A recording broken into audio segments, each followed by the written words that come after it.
You speak. Sir, I was saying, in considering the election reforms, we have to consider the Constitution of India, the Representation of People Act 1950, Representation of People Act 1951, the Conduct of Election Rules 1961, and the Registration of Electoral Rules 1960. Sir, the Constitution being the supreme charter enshrines the fundamental principles of the governance. The Representation of People Act provides for allocation and delimitation of constituencies as well as the qualification for the voters. The Representation of People Act 1951, it's a comprehensive statute governing the actual conduct of elections. The procedural guidelines are given, conduct of election rules in 1961, and how a voter to be registered, what are all the qualifications are given in Registration of Electors Rules 1960. Sir, while Article 324 gives enormous power to the Election Commission with regard to the matters relating to the preparation of electoral rolls, 325 and 326 deals with the eligibility of the voters. Sir, 327 deals with the powers of this Parliament to enact rules. Sir, let me divide my speech on two parts. Number one, the conduct of election. Number two, electoral rules. The electoral rules, which is now the subject matter of SIR, which is called as intensive revision, special intensive revision. But according to me, it is a specified inclusion and specified removal of voters. That's my understanding of SIR, be that it may. Sir, this SIR is opposed by all political parties as unconstitutional, illegal, ill-timed, no proper methodology has been devised, puts the citizen under hardship, and usurps the power of the Parliament. This is most important problem of SIR, that the Election Commission of India wants to usurp the power of this Parliament. Sir, I'll elaborate it later, but this also usurps the power of the Home Ministry. That they have to understand. Sir, my speech is going to be completely apolitical. I'm going to speak on the law because we are considering the reforms. Maybe. Though it is when we are considering the reforms, what the law is in existence, how it is to be reformed is to be considered. Sir, my good friend Mr. Trivedi was saying that you did that, he did that, all that. That's not the consideration for our discussion today. What we are aiming at is to reform the elections towards 100% purified elections. Are we having that system now is the question. In my opinion and in my view and my study, we don't have a foolproof elections as on today. I'll explain why it is happening like that. Sir, if one has to understand the process in India about the elections, they have to see what is provided under the Representation of People Act 1951.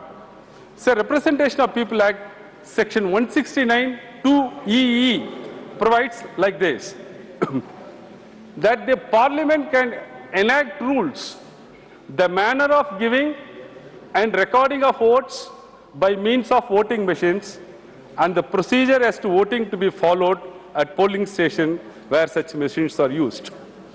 From this it is clear that this Parliament alone can devise the methodology of casting votes through EVMs.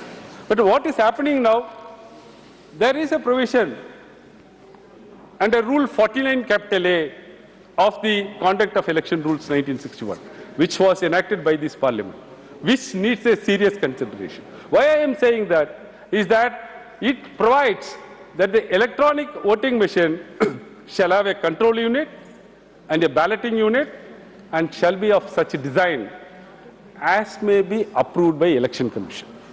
The whole problem emanates from this, because we have given this power to the Election Commission of India. We have not gone into the design. We are not aware of the design. The people who are casting their vote are not aware of that design. What is happening that VVPAT also was later introduced in 2013. Sir, now the EVM design, which is devised by the Election Commission of India, is causing the most problems. Why I am saying this? Most of the issues were debated in the courts. Sometimes courts have rejected it. Sometimes said, I am expressing my faith in the Election Commission. Sometimes say, change this pattern, change this procedure so as to attract transparency. In spite of all that, what is happening is, in 2024, the Election Commission released a book, namely Frequently Asked Questions about EVMs. Only 2 questions. It is having about 102 questions framed by Election Commission, answered by Election Commission. 2 questions are very, very important. Question number 35 is, how are the political parties, candidates and their representatives involved in EVM process? For that the answer was, no, we are giving the machines to you for first level checking, for first randomization, second randomization, mock polls, everything. So that is how we keep the transparency. Question number 52. There the question was, EVM with, I quote, EVM with VVPT introduction is no more standalone device since it has to be connected to symbol loading unit for symbol loading. Sensors, printer, light mechanism needs drivers along with the microcontroller. Hence, how can it still be called a rudimentary device? That's the question raised by Election Commission. Answer. Symbol loading unit is part of the EVM infrastructure. The control unit, ballot unit with VVPAT still remains a standalone device. In order to print the VVPAT slips, VVPAT needs to have the symbol information, so and so, so and so. But how it is, that is symbol loading unit, is a standalone device, is not answered by at all by the ECI. They cannot answer also. The problem where it emanates is, before 2024, or at least till 2021 elections, what they used is generation 2 machines, called as M2 machines. Now, 2024, you are using M3 machines, generation 3 machines. The difference between that, to understand the difference, one have to imagine a computer what is available in your office or in the home. What an ordinary computer is, there is a keyboard. Whatever you type in that keyboard will be stored in the CPU, namely Central Processing Unit. Later, whatever saved can be printed or shown in the monitor. The M2 machines followed the same protocol. Ballot unit, the voter cast his vote, which will be recorded in the control unit, like CPU. What is recorded in the control unit will be printed and shown in the monitor. Without anybody's consultation, without notifying the parliament, without taking anybody into confidence, the political parties, M3 machines are now introduced. The great difference is, the VVPAT which was lying on the last has been brought in the middle. Means the the ballot unit where the voter casting his vote is directly connected to the VVPAT. VVPAT is then connected to the control unit. Now what happens? You cast your vote, print will happen, the monitor will show, thereafter it will be saved. So there is no direct interface between the voter and the control unit. And in the VVPAT, after the nomination withdrawal is over, officials will come and load the symbol loading unit, which is a computer mechanism. Nobody knows what is the data stored in that SL. Like these machines are undergoing various examination by the political parties. first level checking, first randomization, second randomization. The SLU is not given for examination by anybody. The political parties, none of us are having any control over or knowledge over what is SLU means, what is SLU is, when it is being fixed, who is doing that. Now, after printing your vote, after showing you in the monitor of VVPT, when giving command to the control unit, you have to record this particular symbol. There can be any number of changes through a microchip. This is the problem. Without dehorsed SLU, there is one more interesting answer given by ECI in that frequently asked questions. Question number 62. In that, Election Commission of India admits, it's still available in their website, that the margin of error in report of the committee was put as 2%.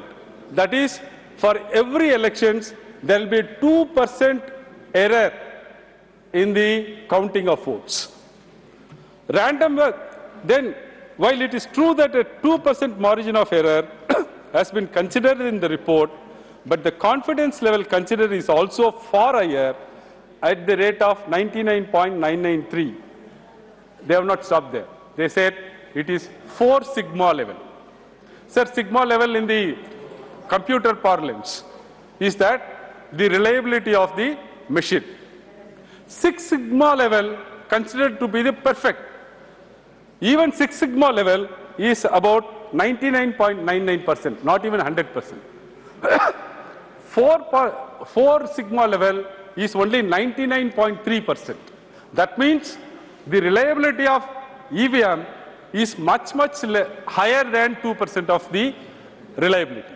So, sir, these EVMs have to undergo a lot of study. It has to be decided. The design is to be decided by the Parliament. The rules and the conduct of election rules have to be necessarily amended. That people of India or the Parliament for that matter cannot be kept away from designing these designs. At last, we are electing the people. At last, we are having this Parliament. Who is this ECI to consider and design the design? This design is not going to give you the 100% result, even according to ECI, as you desire. 100% purification of election is required. If it is required, Section 40, Rule 49 is to be accordingly amended. That's the first reform I suggest. Sir, apart from this, as I said, in 2024 onwards, the pattern changes happened. There is a possibility of manipulation. Sir, when we speak about free and fair elections, we speak of very soul of our democracy. The standard we must adopt is not merely that tampering is improbable. Tampering must be made impossible. The integrity of our election process cannot be a matter of probability or statistical likelihood. It must be an absolute certainty that admits no possibility of manipulations. Sir, with that, I would say that Rule 49 is to be amended accordingly. Sir, I want to say one more thing on the symbol loading unit. Sir, while loading the symbol loading unit, that is just after the withdrawal of nomination, why no political party, no candidate or his representative are taken into confidence? You are showing these machines at every stage to the candidates. Why symbol loading unit SLU is kept as a secret? That explanation is not coming forth from Election Commission of India for all these years. So the design should be analyzed, it should be discussed, Parliament should know the design, and people should know what is happening while they are recording their votes. Sir, I'll come to the next stage of the elections. After the elections, on the completion of election, 17C forms are given to every agent of all candidates on the closure of the election. Why not the Election Commission of India publish this 17C forms in their website on the, at least on the next day of elections? They are not doing this. That is why there is a lot of discrepancies between how much votes have been recorded, how much have been counted. This problem, sir, you can see in every newspaper after elections. There are votes counted more than what are polled, or votes not available for counting after what they are polled. For unless and otherwise, Election Commission of India publishes 17C forms on the next date of election, at least one day prior to the counting, in their website, there cannot be any certainty in that. Number one. Number two, in the 17C forms, which is annexed with the Conduct of Election Rules 1961, if you can see, that there is no column which provides for at what time the election was started and what time it was closed. So should not it be a very matter of a concern? Because elections means what time it started, what time it's closed, at what time the end button is pressed should be recorded in 17C form. It will give more transparent account on the election. Not only that, sir, there are very many possibilities that the elections are stopped. They're saying that the machine is not properly working, VVPAT is not working. In those areas also, in that circumstances also, 17C form should provide a column when the election was stopped, when it was restarted. Unless and otherwise, this form 17C is amended suitably by this House or by this Parliament, there will be lack of transparency. Sir, the third one is counting of postal votes. In postal votes, there are two categories. I am concerned about postal votes which are called ETPBS, electronically transmitted postal ballots. Sir, there is no proper guideline in counting the electronically transmitted postal ballots, ETPBS. That causes a lot of confusion during the counting. So I recommend and I suggest and I request this August House to consider bringing reforms in the Conduct of Election Rules 1961 so as to provide proper 17C, proper counting methodology for ETPBS, namely electronically transferable postal ballots.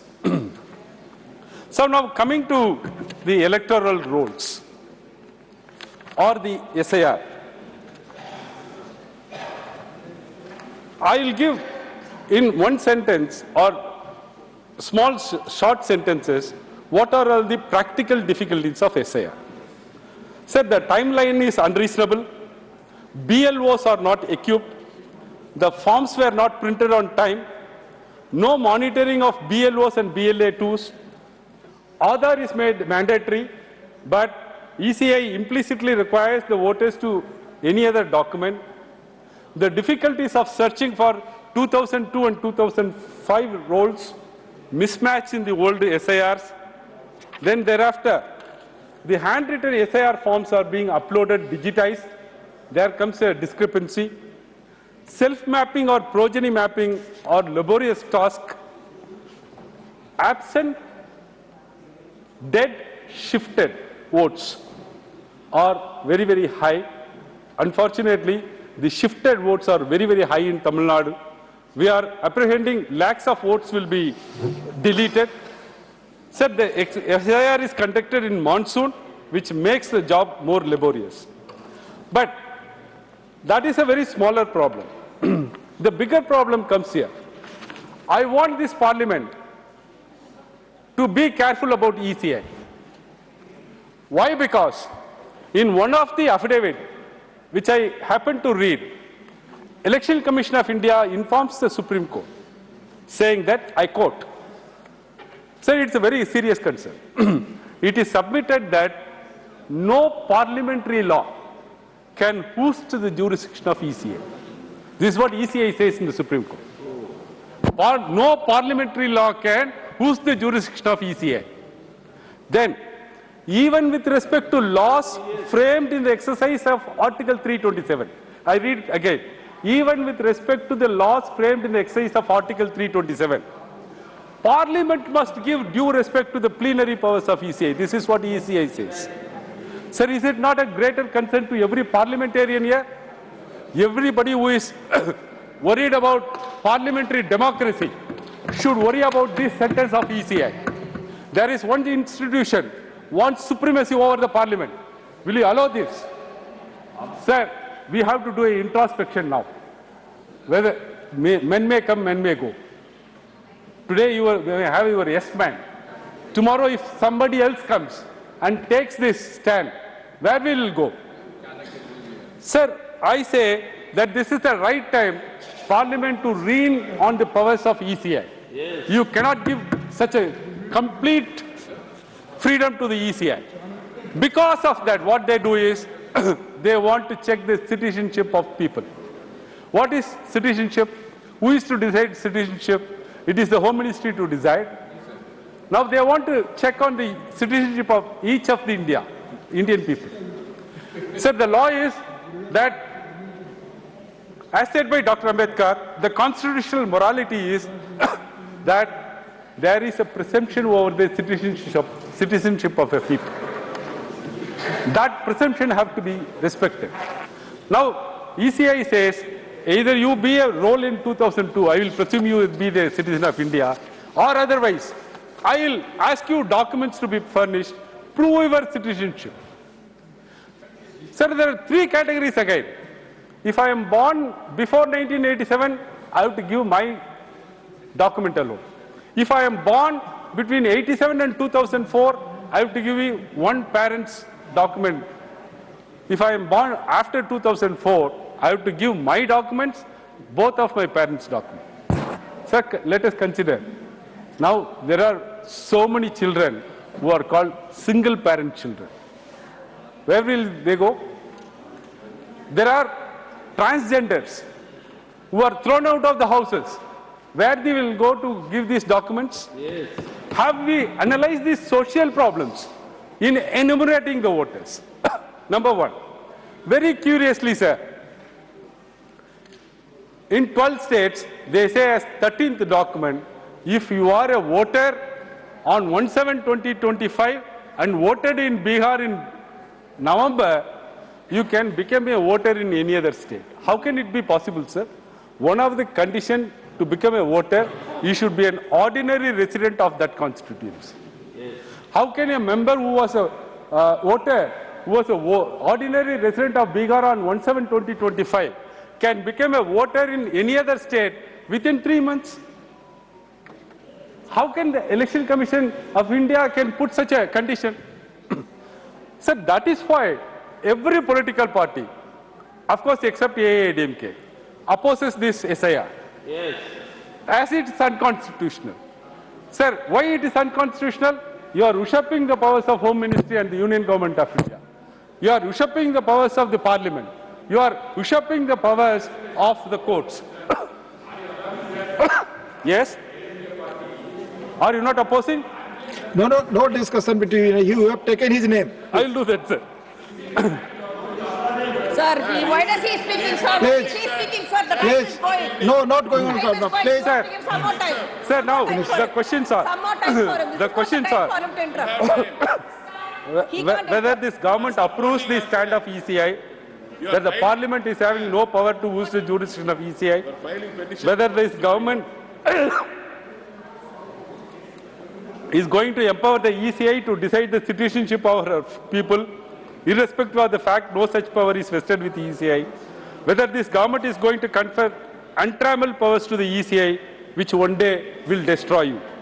Sir, what we are demanding is transparency, accountability. 1 minute, sir, I am completing. Please come. What we are demanding is that possibility of tampering should be made impossible, not left to the statistical probability. Sir, I urge this House to take cognizance of these concerns. I urge the government to respond to these issues with the seriousness they deserve. I urge all political parties, regardless of their current election fortunes, to unite on this fundamental issue. Today you may win with the system, tomorrow you may lose. But the integrity of our election process must be beyond all doubt, Thank beyond you. all suspicion, Thank you. beyond all questioning. Thank you, you. sir. Man.